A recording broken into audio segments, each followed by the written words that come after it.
The church in Africa has been experiencing great growth, yet there are still parts of Africa and several ethnic groups that are yet to hear the gospel. My guest tonight is Kputu, the international director of CAPRO, a group that has dedicated themselves to finding these unreached peoples and taking the gospel to them. This is Chim's Talk Africa.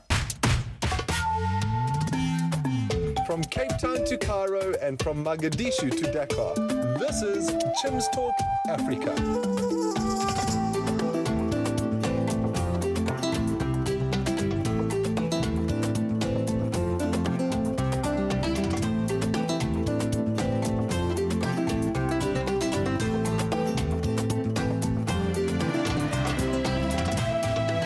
And now here's your host, Chim Onyibilanma.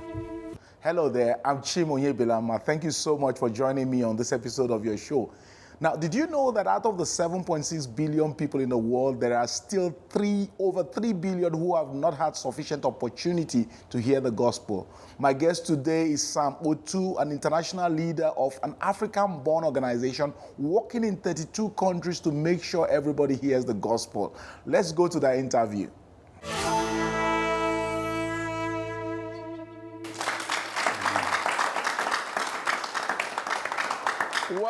Welcome there, viewers, to this segment of your show, and thank you, audience, for that warm welcome. Like I said in the intro, my guest today is Kputu. Kputu is the international director for Calvary Ministries, CAPRO.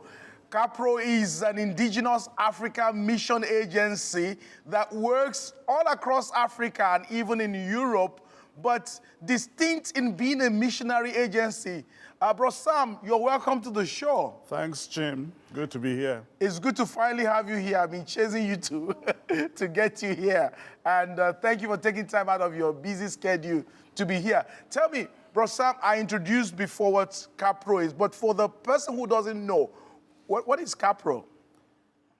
CAPRO is a short form for Calvary Productions. That's how the mission was first known when it began 43 years ago. It was difficult for them to register as a Christian organization because of the environment where they began, in a predominant Muslim environment.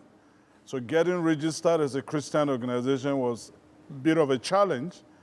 So they had to find an ingenious way of finding an identity. So Calvary Production became what they were first known as, basically producing gospel materials, gospel drama, gospel tracks, gospel music, and producing disciples to spread the gospel.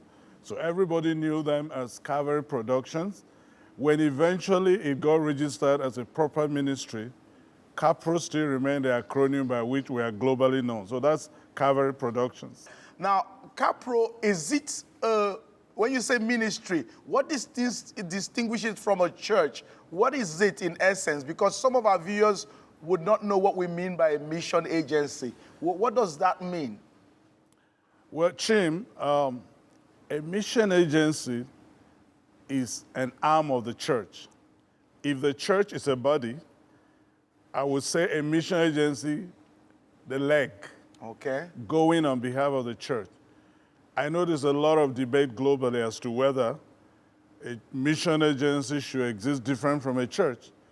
But you know, you go back to the Bible, in Acts chapter 13, there was a full-fledged church. In Antioch. In Antioch, functioning.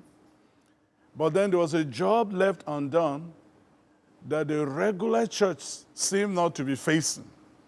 Remember, the Lord had said, when they receive power, there will be witnesses in Jerusalem, Judea, Samaria, and to the ends of the earth. Yeah. But it looks like the first recipients of that power were satisfied to settle in Jerusalem and at best Samaria. And nobody seemed to be talking about the ends of the earth, the Gentile world then. So God appeared and said, hey, separate unto me Paul and Barnabas for the work I have for them across the normal frontiers of a church. And that became what I would call the first mission agency. They went out of the church, they were part of the church, but they were not controlled by the church because an agency needs a level of independence to move to be able to fulfill what God will have them do, which the regular church setting will not do. Not because they don't want to, but you see, the church has two main ministries. Okay. There's a home affairs Okay. and the foreign affairs. The regular church is all about home affairs, growing members, welfare of members, and all that is involved. Now, there's nothing wrong with that. You need that. But then missions is basically concerned with foreign affairs. Missions seek to answer one question.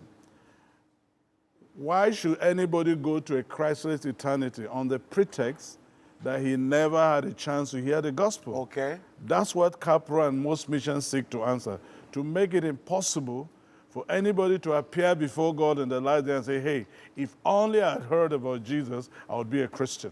Wow. Now, let's go back to the history of CAPRO. How did it start? The distinguishing, one of the distinguishing characteristic of CAPRO is that it's fully an organ that originated from Africa. It's not a foreign entity. Now, tell us a bit how this started. What was the vision and the burden that led to it, and what was the time? CAPRO, like most things God does, was not pre-planned. Yeah, it was not premeditated. Nobody sat in a committee and said, hey, let's start CAPRO. If you recall, Nigeria, where CAPRO started, went through a harrowing period of civil war. In the late 60s. In the late 60s. There was a lot of misery and killings. But in the midst of that, as God would always do, there was also a revival. This revival was predominantly among high school and college students. Now, when the Civil War was over, God providentially placed in leadership a military ruler who happened to have been a missionary kid. And he called a group of friends and said, hey, what can we do to keep this country together? Wow. And the idea of a national youth service scheme came up that compared young people from the South to necessarily go do their youth service in the North, and vice versa. Now, remember, revival was likely in the South. So a lot of these young people who were moving to the North to do their national youth service program were born again and burning to serve the Lord. So when they got to the northern part and saw a predominantly Muslim population with very little witness of the gospel, they began to apply themselves to what they knew to do to get the gospel, mainly open-air crusade, which is something you normally would not do in that part of the world. From those little efforts, they got a backlash of stones and beatings and wounds, blood and fire. Wow. But out of that came a passion. Can the dry bones that are these Muslim peoples of northern Nigeria live? And as they began to seek God, God sent out a call. Who shall I send? Who will go for us? And a few of them say, hey, Lord, if you're calling us to stay back in this part of the world and seek to reach people, we'll do it. So with a little beginning of about 4, 5, 6, 7, the larger population of these young people say, hey, we will go back to our normal jobs, our normal vocations, but then we'll stand behind you. So CAPRO began with 2 legs. A group that say, we will go do the job. Another group that say, we'll back you up with prayer and resources. That's how CAPRO began. So the focus right from the beginning has been those who have never heard. It has been Muslims, and has that remained the focus till today, or has that focus changed? The focus has not changed. We remain focused on those who are yet to hear the gospel, those who are yet to be engaged. People groups. Many people define missions differently. To most churches, missions is denominational expansion. Begin a church here, grow it to wherever you are not. It doesn't matter whether there are other churches there. Just be present everywhere. There's nothing wrong with that. So they define an unreached people group as those places where their branch does not exist. Okay. Nothing wrong with that, but we define mission differently. We define mission as those places where the name of Jesus is yet to be named. Like Paul said, I seek to not to build on existing foundation, but where he's not known. And that's our emphasis. To preach Christ where he's not yet known. No. You know, we're going to take a short break now, Bro Sam. And when we come back, I want you to just enlighten us about the remaining challenge in Africa. Because some of our viewers might not know, like you're saying, that there are still parts of Africa where Christ has not yet been known. There are places, as you're saying, towns, maybe ethnic groups, who don't have sufficient knowledge of even this basic gospel we talk about. And when we come back, I would like to take that. Viewers and audience in the studio, we'll be taking a break now. And when we come back, I'll put this question to Brother Sam. Thank you.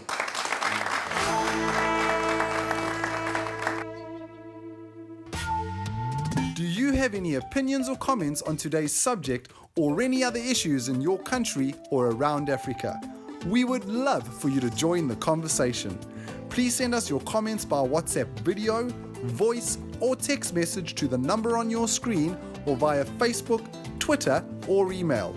We may be able to include your text, audio, or video comment on a future show.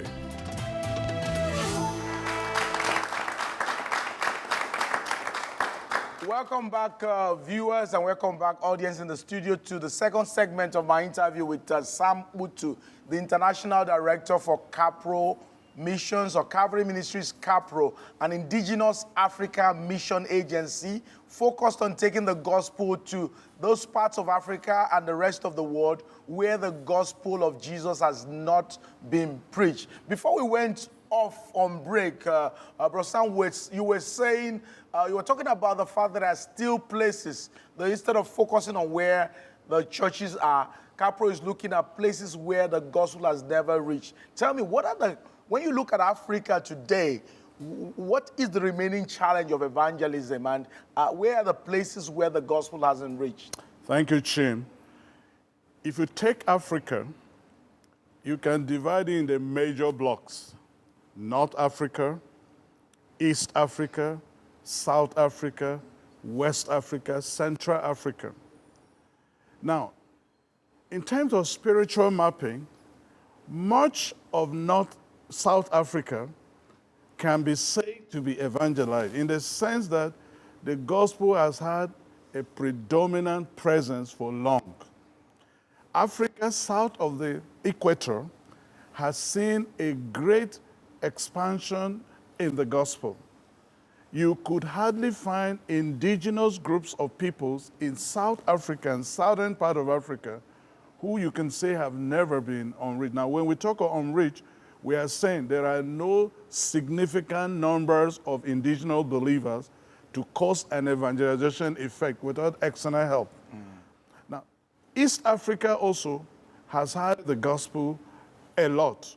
So if you rank Southern Africa as number one in terms of evangelism presence, East Africa will be second. Okay. Now, West Africa there are 16 countries. Okay. 11 of them French-speaking. And in those countries, they are predominantly Islamic.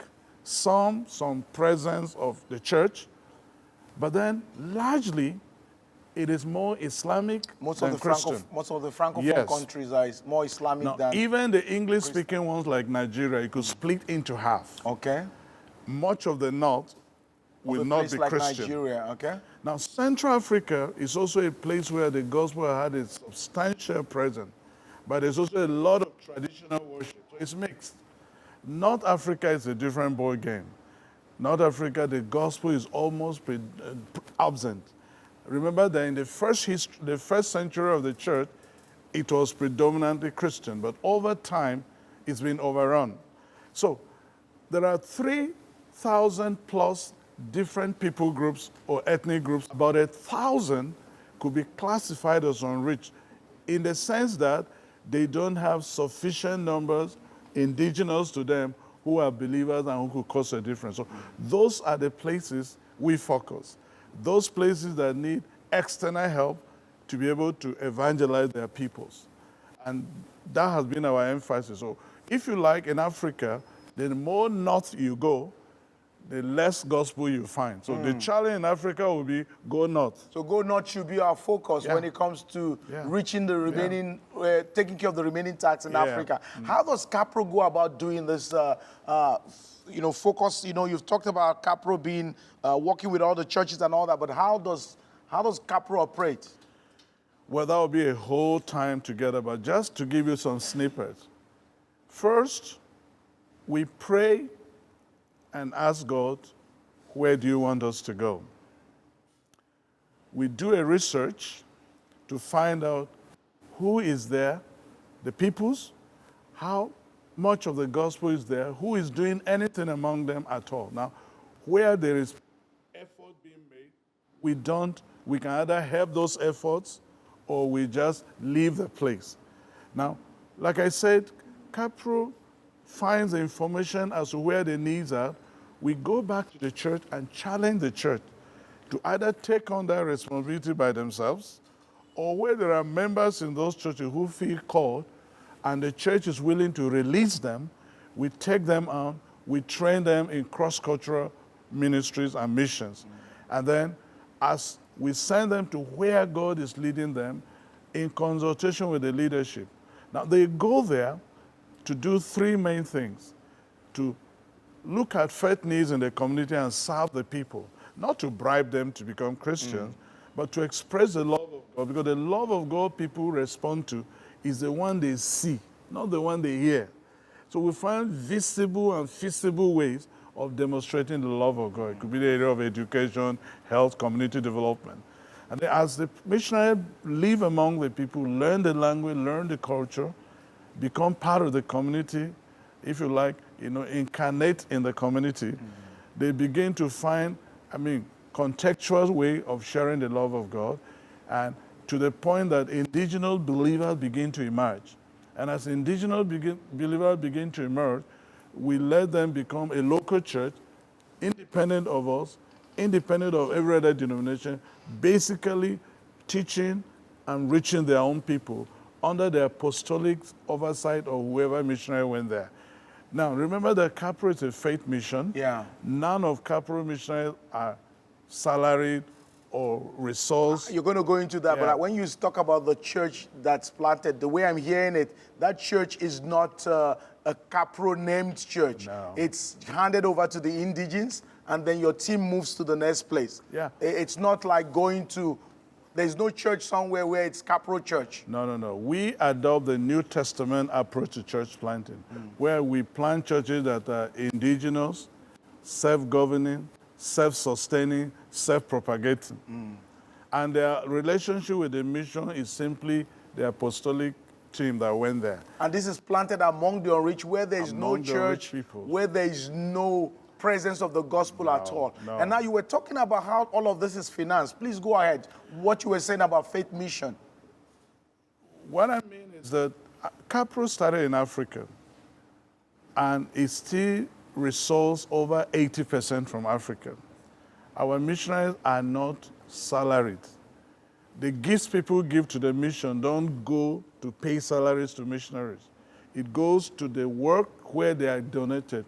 Every missionary trusts God for his or her resources, either through the church where she comes from, or through friends, or relations, but then we are not a mission that we employ workers and pay salaries. Okay. Every missionary trusts God for his or her livelihood, and even for her work, for his or her work, because it's an ownership. You own what God has called you to do, and you trust God for the resources. Now, in some settings and in some parts of the world where that is not viable, you have tent making, where missionaries, through their careers, are able to raise some of the resources they do. But generally, where there is no need for such, our missionaries just dive in. Remember, many of them were employed, many of them were holding jobs. God said, hey, leave it all and face this work. So many of CAPRO missionaries are graduates and who had employments, but they felt God calling them to leave that to become part of this missionary movement. Let's round it up by asking, how can a person, a viewer is watching and saying, wow, I really love this vision of taking the gospel to those who have never heard, and I want to be involved. How can the viewer be involved? To be involved? Yeah. First, you need to be born again. Missions is a business for God's children. It's not a philanthropy or social service. It's a business for those who love God and love to see his kingdom come. So you've got to be in a vital relationship with God. It's not something you throw your resources at or just do some missionary tourism to get excited. It's a business for God's children because it's like investing. The truth is, in God's work, the annual general meeting is going to hold in heaven. That's where the dividend will be shared. So if you are not part of that family, you've just been robbed.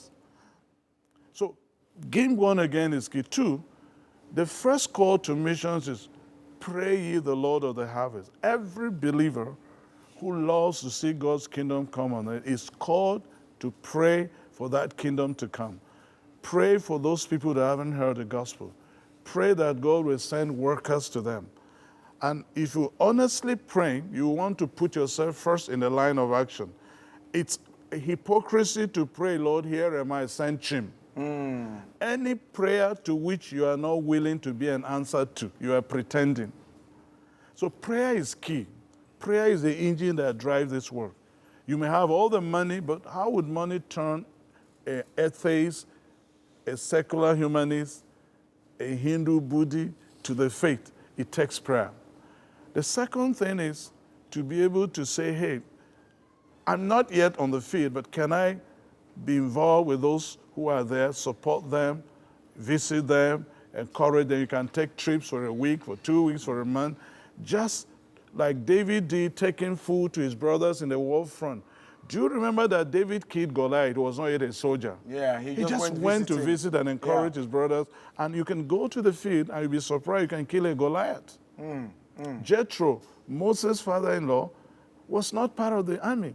He just went to visit and look at the problem he solved. He was able to help Moses find an administrative structure that will ease ministry. So you're talking into short-term visits? Yeah, short-term visits. Then it could be finally, a week, it could be less than a week. For God's sake, if you love him and want to see his kingdom come, why not put your life on the line? What stops you? Young men are dying to play for Arsenal or football club. Some are dying to die for faith that they're not sure where it will lead them. But you know, the attitude of an average Christian, it's for them, it's not for me. It will happen somehow, even without my involvement. So God needs laborers. God needs laborers. What about giving? What about people who feel, I want to give into this? Is there a space for that? Of course, like I said, if you're not going there, you can support, you can invest in mission projects, primary schools on field, health facilities, water treatment. You can invest. You can invest in diaspora ministries. There are a lot of displaced people around the world in camps. You can take care of that. You can adopt missionaries, adopt mission fields, adopt projects, and invest in them on a consistent basis while building a relationship with those missions and those fields. That's very open. That is very good. You know, we have a website on the screen right now. It's the website to go to get more information about Calvary Ministries, CAPRO. And go to that website and or call one of the numbers on the screen, and you'll get all the information you need, whether you want to go, you want to give, you want to pray, or any other thing. Bro Sam, before we land this, any word you have for the general church all around Africa? Just to say, Chim, God has done a lot in Africa. Africa has moved from a dark continent, gradually becoming a continent of light. Globally, the African church is the youngest church. And when God is looking for workers, he said it is good that a man should bear the yoke while he's young. The church globally is aging, but 65% of the church in Africa is under 30 years old. So if God is looking for workers, where do you think he will go? Africa. The African church is a praying church. We dance while praying, we roll while praying, we shout while praying.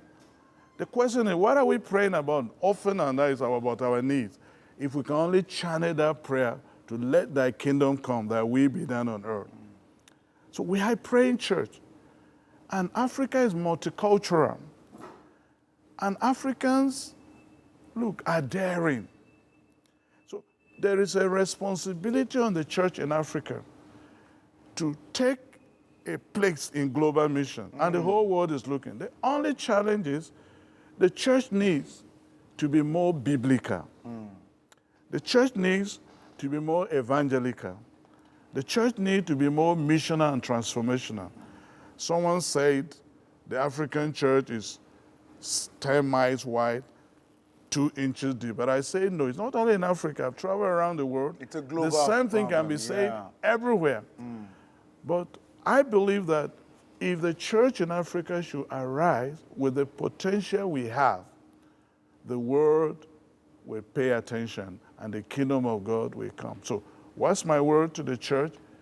Let's go where the gospel hasn't gone. Look at the world. Where are the trouble spots in the world? Just name them. You discover one common thing. Where the church neglected to take the gospel has become the source of torment to the church. Okay. And that's a nice way to land it. The call on Africa to arise. It's our time to reach the word. The baton has been handed over to us. Thank you so much, Bro Sam, for coming to the show. The website on the screen is where to go to get all the information you need about getting involved in CAPRO. This is where we'll land it. Thank you so much.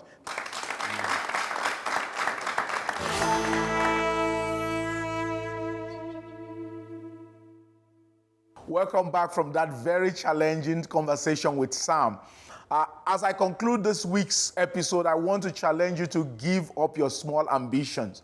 You see, 500 years ago, Francois Xavier, a missionary in Asia, sent this message back to churches at home. Give up your small ambition, come to the East and preach the gospel. Without doubt, ours is an age of Christians with small ambition, with the emphasis in our pulpits today on prosperity. The multitude in our churches are only following Jesus for what they can get from him. Today, the ambition of many of us does not go beyond what we shall eat, what we shall drink, and what we shall wear. For most believers, our ambition and life pursuits are focused on maintaining and enlarging our comfort zone. What a small ambition.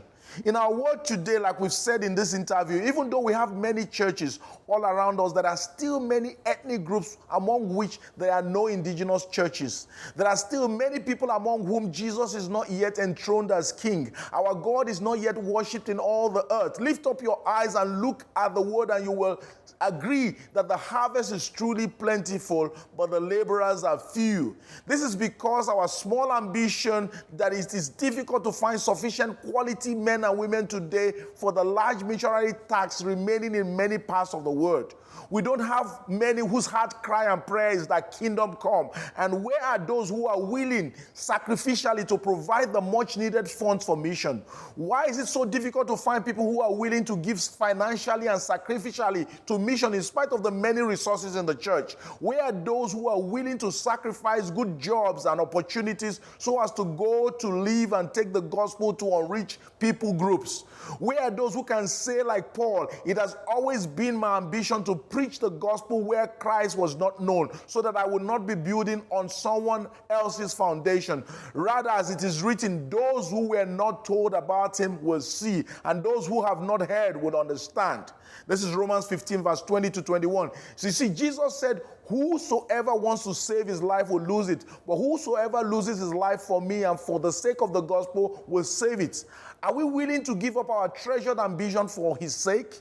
We need to ask God to open our eyes to what he's doing in our day and to show us our role. God is raising an army that will be willing to enthrone Jesus in the nations, no matter what it costs them. You are invited, my friend, to give up your small ambition and join this army. If you want more information about how you can get involved in this work, please contact us today on the numbers on the screen. Thank you so much for joining me this week. Let me hear from you about what you have found helpful in this episode. Bye for now. See you next week. Bye-bye.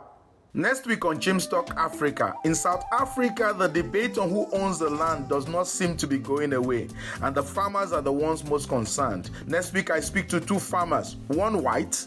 I think it's very important that the churches get involved and that the various churches stand together on this. And one black. We need the land to be bring back to the people, but in a good way, because we both need each other next week on Chim's Talk Africa. This program is made possible by the generous financial support of believers just like you, who share our heart to equip the African Church to engage the issues facing our continent. Your financial support will help us continue this important work. If you feel led to give to this ministry, please visit our website today.